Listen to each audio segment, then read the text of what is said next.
మూల్యాంకనం అంటే మూల్యాంకనం ఏదైనా ఒక అంశానికి సంబంధించి ఏదైనా ఒక అంశానికి ఒక సంఖ్యాపరమైన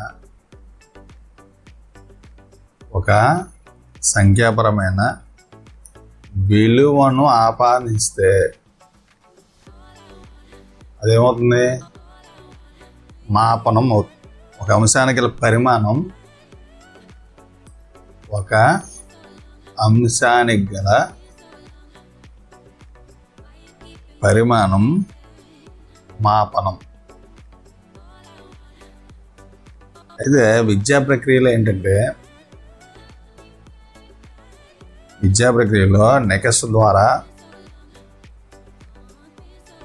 నెకస్ ద్వారా మాపనాన్ని పరిశీలించి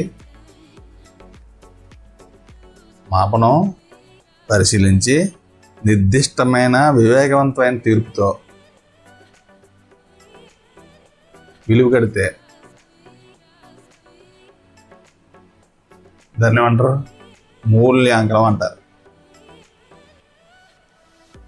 మూల్యాంకనం ఏంటంటే గుణాత్మక విలువతో కూడిన నిర్ణయాత్మకమైన తీర్పు అన్నమాట. గుణాత్మకమైన విలువలతో కూడిన నిర్ణయాత్మకమైన తీర్పు. అయితే మాపనం ఏంటంటే పరిమాణాత్మకమైనది. పరిమాణాత్మకమైనది.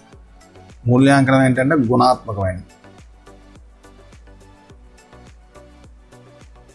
విషయ జ్ఞానాన్ని కాకుండా ప్రవర్తన లక్ష్యాలను సమగ్రంగా విలువ కడతారు. ఇక్కడ ఏంటంటే విషయ జ్ఞానాన్నే కాకుండా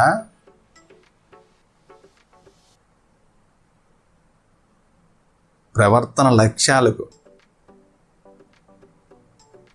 లక్ష్యాలకు సమగ్రంగా విలువ కడతారు. మాపనం సంకుచితమైంది, మూల్యాంకనం అంటే విస్తృతమైంది. ఇది సంకుచితం, ఇది విస్తృతమైంది. అదే మూల్యాంకనం సోపానాలు ఏంటి అంటే మూల్యాంకనంలో సోపానాలు బోధన లక్ష్యాలను రూపొందించడం, బోధనాభ్యసన అనుభవాలు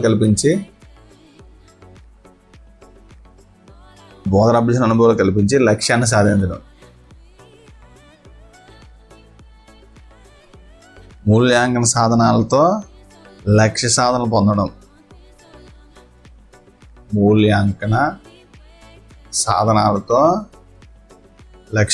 పొందడం.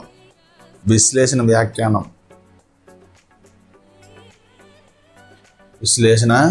వ్యాఖ్యానం మూల్యాంకన ఫలితాలను ఉపయోగించి బోధనాభ్యసన ప్రక్రియను మెరుగుపరచుకోవడం.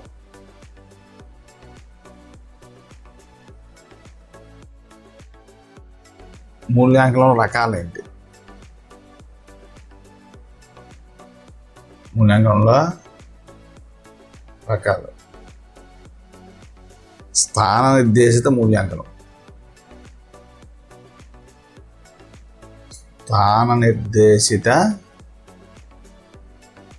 మూల్యాంకనం. దీన్ని ఏదంటే ఒక బోధనాభ్యసన ప్రక్రియ ప్రారంభానికి ముందు చేస్తారు. బోధనాభ్యసన ప్రక్రియ ప్రారంభానికి ముందు చేసేదేంటి? అర్హత స్థానీకరణ ఏదైనా స్థాన నిర్దేశిత మూల్యాంకనం.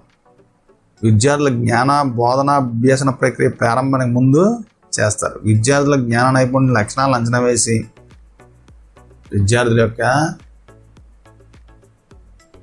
జ్ఞాన నైపుణ్య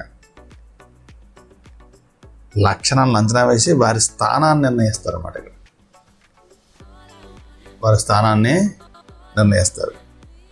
తర్వాత నిర్మాణాత్మక మూల్యాంకనం.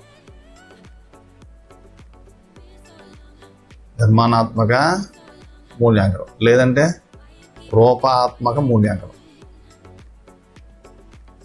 బోధనాభ్యాసన ప్రక్రియ జరుగుతున్నప్పుడు,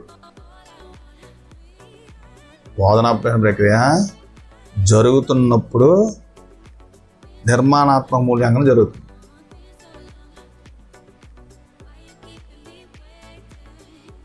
మూల్యాంకనం జరుగుతుంది. నిర్మాణాత్మక మదింపు అవిచ్ఛిన్న ప్రక్రియ. విద్యార్థి ఆశించిన విద్యా లక్ష్యాలను పొందాడా లేదా, అతని సాధనలోని అభివృద్ధి ఏమిటో తెలుసుకోవచ్చు కదా. సాధనలోని అభివృద్ధి ఏంటో తెలుసుకోవచ్చు. తర్వాత లోప నిర్ధారణ మూల్యాంకనం, లేదంటే సమస్య నిర్ధారణ దీన్నే సమస్య నిదాన మూల్యాంకనం కూడా అంటారు. బోధనాభ్యాసన ప్రక్రియ భావనలను అవగాహన చేసుకోవడంలో బలహీనలు తెలుసుకోవడానికి బోధనాభ్యాసన ప్రక్రియ భావనలను అర్థం చేసుకోవడంలో బలహీనతలు తెలుసుకోవడానికి ఈ ప్రక్రియను ఉపయోగిస్తారు. అంటే అభ్యాసంలో లోపాలు అడ్డంకులు కానీ ఎదురైనప్పుడు ఈ మూల్యాంకనం చేస్తారనమాట. ఇది బోధనాభ్యాసం జరుగుతున్నప్పుడు, ఇది బోధనాభ్యాసం ముందు, ఇది బోధనాభ్యాసంలో ఉన్న లోపాలను సరిదిద్దుకోవడానికి. లోపాలంటే అర్థం చేసుకోవడంలో బలహీనతలు ఏమైనా ఉంటే అవి తెలుసుకోవడానికి ఈ పరీక్ష చేస్తారు. తర్వాత సంకలన మూల్యాంకనం అంటే పాఠ్య విభాగం బోధన పూర్తిగా అయిన తరువాత లేదంటే ఒక టర్మ్ పూర్తయిన తర్వాత నిర్వహించే మూల్యాంకనం. పాఠ్య విభాగం బోధన పూర్తిగా అయిన తర్వాత, లేదంటే ఒక టర్మ్ పూర్తయిన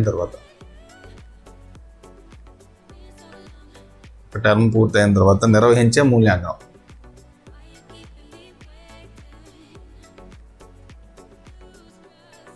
దీనివల్ల ఒక ప్రక్రియ ఫలితం లేదా విద్యార్థి సాధనపై తుది నిర్ణయం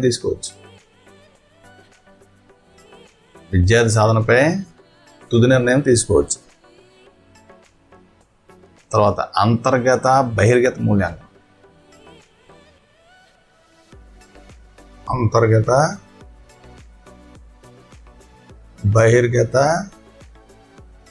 మూల్యాంకనం. శిక్షణ ఇచ్చే లేదా బోధించే ఉపాధ్యాయులే విద్యార్థుల అభ్యాసం అంచనా వేసే విధానాన్ని అంతర్గత మూల్యాంకనం అంటారు. శిక్షణ ఇచ్చే లేదా బోధించే ఉపాధ్యాయులే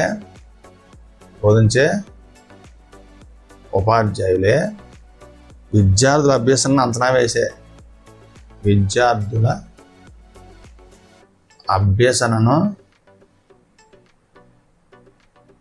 వేసే విధానం ఏమంటారు? అంతర్గత మూల్యాంకనం అంటారు.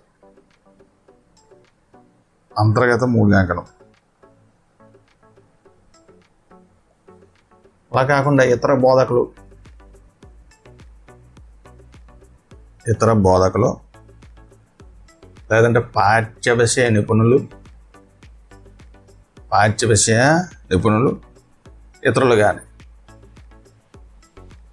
ఇతరులు కానీ విద్యార్థుల అభ్యసనాన్ని అంచనా వేస్తే దాన్ని బహిర్గత మూల్యాంకనం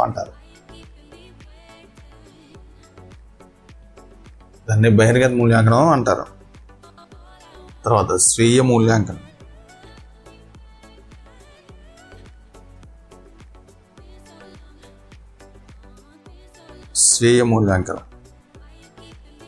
విద్యార్థులు తాము సాధించిన ప్రగతిని తామే మూల్యాంకనం చేసుకోవడం.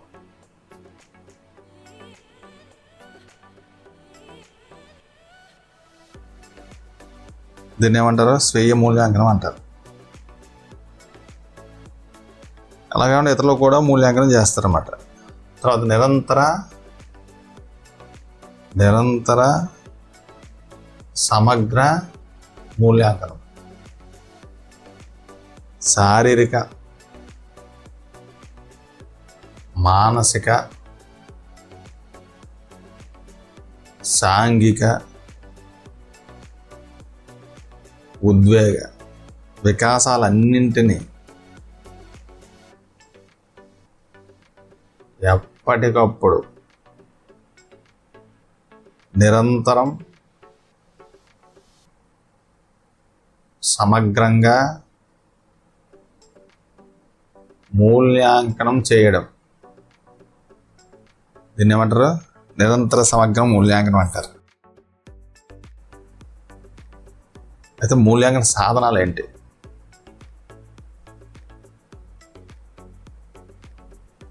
మూల్యాంకన సాధనాలు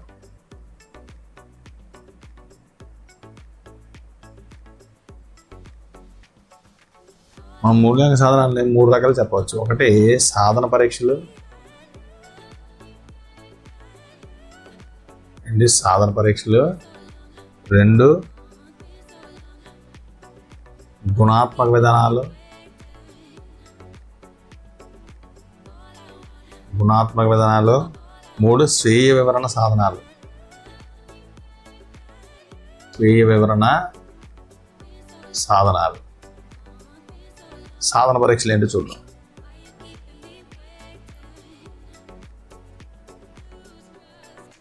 సాధన పరీక్షలు ఏంటంటే ఉపాధ్యాయ నిర్మిత పరీక్షలు, ఉపాధ్యాయ నిర్మిత పరీక్షలు.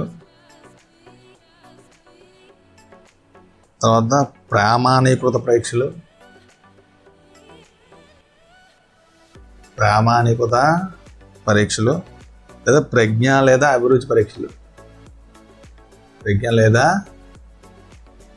అభిరుచి పరీక్షలు. ఉపాధ్యాయ నిర్మిత పరీక్షలు ఏంటి అంటే ఇందులో మౌఖిక పరీక్షలు, మౌఖిక పరీక్షలు. ఇది ఉపాధ్యాయ నిర్మిత సాధన పరీక్షలు అన్నింటిలో పురాతనమైనది. ఇది పురాతనమైనది.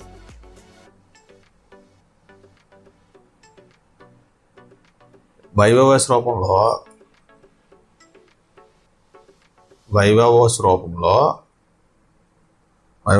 విజ్ఞాన శాస్త్రంలో పెద్ద తరగతిలో కళాశాలలో, ఉన్నత విద్యలో మౌఖిక పరీక్షలు నిర్వహిస్తారు. దీనిలో ఏంటంటే ఆత్మాశ్రయతకు అవకాశం ఎక్కువ. ఆత్మాశ్రయతకు అవకాశం ఎక్కువ. తర్వాత రాత పరీక్షలు. మూల్యాంకనం చేయడానికి విద్యార్థులకు రాత అంశాలపై పరీక్ష నిర్వహణ జరుగుతుంది.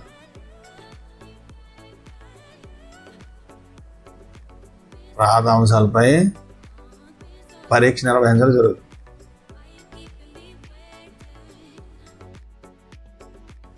దీన్ని ఏమంటారు? పేపర్ పెన్సిల్ టెస్ట్లు కూడా ఉంటారు. పేపర్ పెన్సిల్ పరీక్షలు అంటారు. వీటిలో ఏంటంటే స్వేచ్ఛాయుత సమాధానాలు ఇవ్వచ్చు. ఇందులో ఏమేముంటాయి రకాలంటే వ్యాసరూప ప్రశ్నలు. ఏంటిది? వ్యాసరూప ప్రశ్నలు.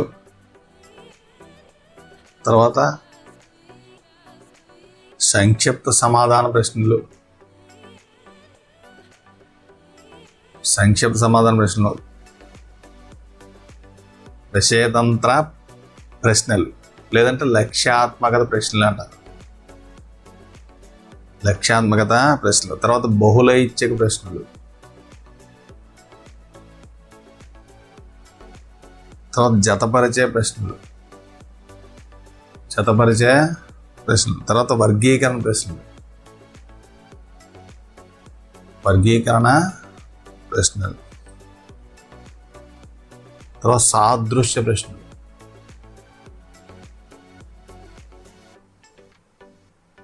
ఇవి వ్యాసరూప ప్రశ్నలు అంటే విద్యార్థి తన ఊహాశక్తి, సృజనాత్మకత శక్తి ప్రకటిస్తాడు, లేదంటే ప్రకటించవచ్చు. ఇక్కడ ఏంటంటే భావ ప్రకటన అభివృద్ధి చెందుతుంది. తర్వాత స్వేచ్ఛాయుత సమాధానాలు ఇవ్వవచ్చు.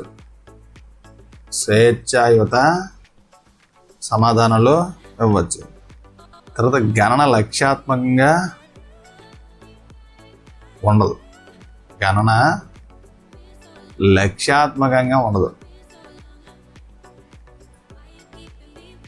అన్ని లక్ష్యాలు పరీక్షించడం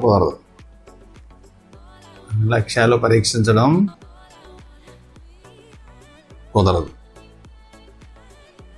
తర్వాత సంక్షిప్త సమాధాన ప్రశ్నలు ఏంటి?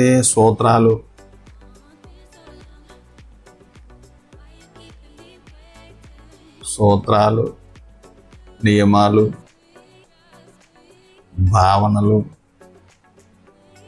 చిన్న బొమ్మలు గీయడం మొదలైన వాటిని పరీక్షించడానికి ఉపయోగపడతాయి.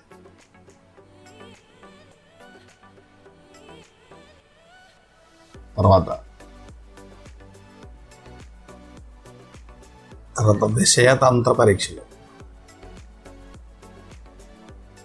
దాని లక్ష్యాత్మకత అంటే ఖాళీలు పూరించే ప్రశ్నలు అన్నమాట. ఇవి ఖాళీలను పూరించే ప్రశ్నలు. ఈ రకమైన ప్రశ్నలు ఏంటంటే విద్యార్థులకు జ్ఞాపక శక్తిని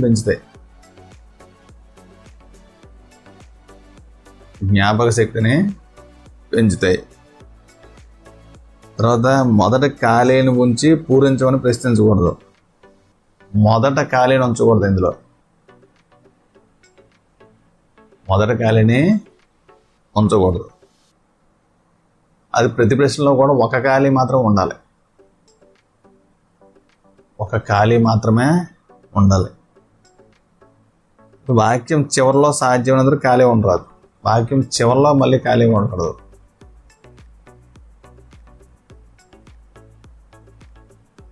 ఖాళీ ఉండరాదు.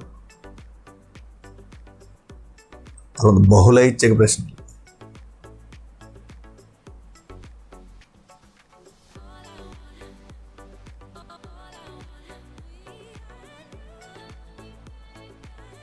ఇందులో ఏంటంటే 1 మూలం, 2 వికిరణం చేసే సమాధానాలు,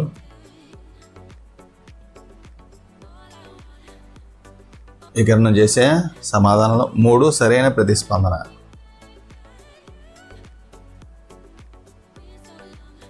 అనే 3 భాగాలు ఉంటాయి. బహుళైచ్ఛిక ప్రశ్నలు ఇచ్చే ప్రశ్నను ఏంటంటే మూలం అంటారు. ప్రశ్నను ఇక్కడ ఏమంటారు? మూలం అంటారు.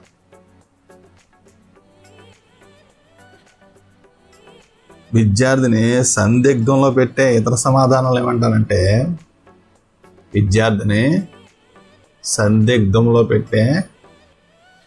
ఇతర సమాధానాలను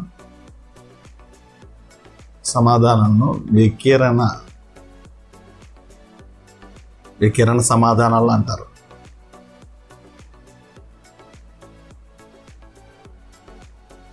అయితే ఈ ప్రశ్నలు ఏంటంటే లక్ష్యాత్మకమైనవి. ఏంటివి? లక్ష్యాత్మకమైనవి, ఎక్కువ విశ్వసనీయత కూడా ఉంటుంది. ఇక్కడ 4 ఐచ్ఛికాలు ఉన్నాయనుకోండి. ఇక్కడ 4 ఐచ్ఛికాలు ఉంటే విశ్వసనీయత ఎంత? 25% అన్నమాట.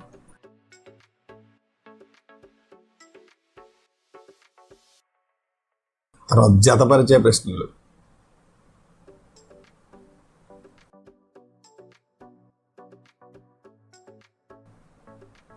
ఇందులో ఒక వరుసలో సమస్యలు,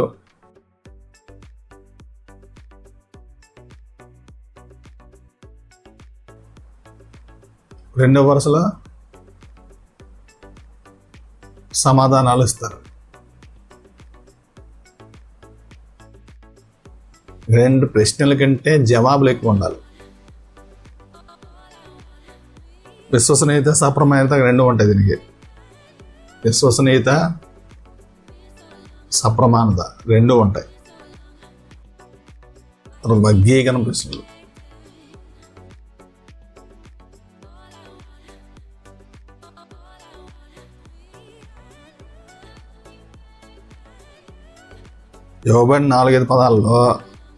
ఇవ్వబడిన 4-5 పదాలలో విభిన్నమైన దాన్ని గుర్తించాలి. విభిన్నమైన దాన్ని గుర్తించాలి.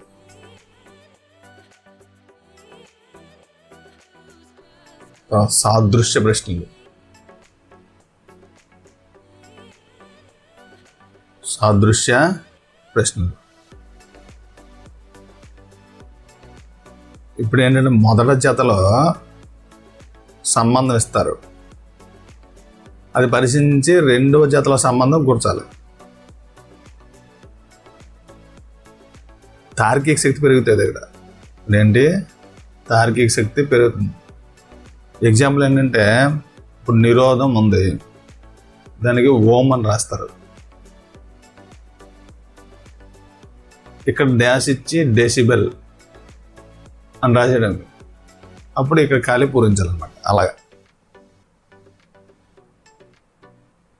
తర్వాత గుణాత్మక విధానాలు.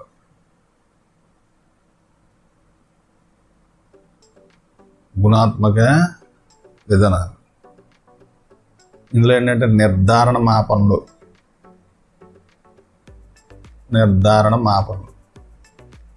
వ్యక్తిలో మూర్తిమత్వ లక్షణాలను మూల్యాంకనం చేయడం ఉపయోగించే సాధనం. మూర్తిమత్వ లక్షణాలను మూల్యాంకనం చేయడానికి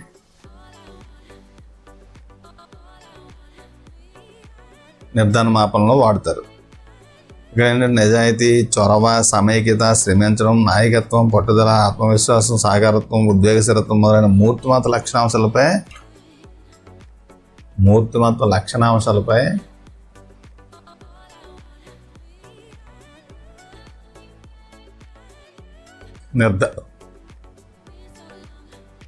నిర్ధారణ పొందడానికి ఈ మాపనలు ఉపయోగపడతాయి.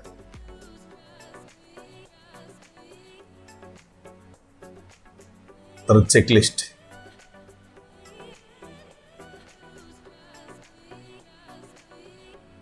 విద్యార్థి ప్రగతి, మూర్తిమత్వం, లక్షణాంశాలు,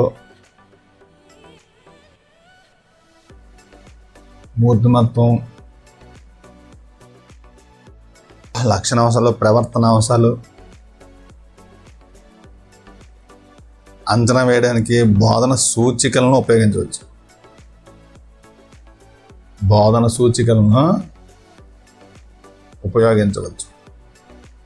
తర్వాత ఉపాఖ్యాన రికార్డు.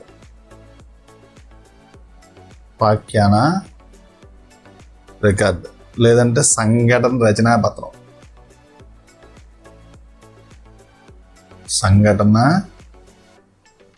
పత్రం. అంటే విద్యార్థి సందర్భంలో సన్నివేశం చూపించే అసాధారణ ప్రవర్తన ఉపాధ్యాయుడు వర్ణనాత్మకంగా నమోదు చేస్తాడు.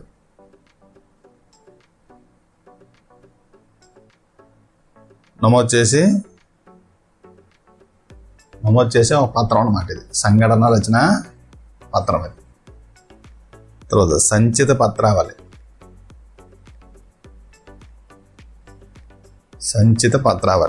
అండ్ లేదంటే క్రమాభివృద్ధి పత్రం.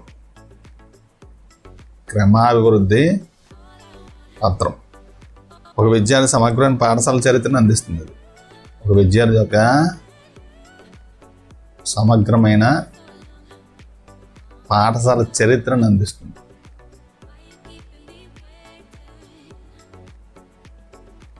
పాఠశాలలో విద్యార్థి యొక్క సమగ్రమైన అభివృద్ధి చిత్రాన్ని ఒకే సమయంలో అంచనా వేసి రికార్డును సంచిత పత్రాలు లేదా క్రమావధి పత్రం అంటారు. తర్వాత స్వీయ వివరణ సాధనాలు. స్వీయ వివరణ సాధనాలు మూడోది. ప్రశ్నావళులు. ఒక విషయానికి సంబంధించి ప్రశ్నల సముదాయం అన్నమాట. ఒక విషయానికి సంబంధించి ప్రశ్నల సముదాయం ఏమిటవుతుంది? ప్రశ్నావళులు అంటారు. తర్వాత ఇంటర్వ్యూ.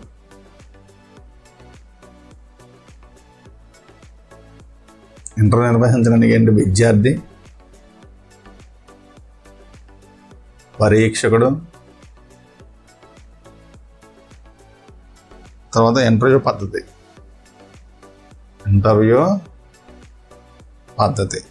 ఈ విషయాలు పరిశీలించాలి.